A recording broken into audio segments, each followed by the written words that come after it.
Song ఏనండి, మీరంతా ఒక ఐడియా వస్తుంది. ఏం తమ్ముడు రెడీగా ఉంది సాంగ్ అయ్యి?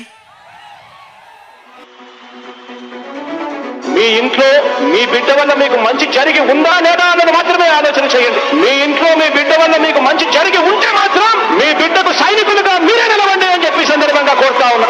ఇచ్చిన మాట తప్పితే ఓటు మీ యుద్ధని చెప్పిన తమ్మున్నది జగను.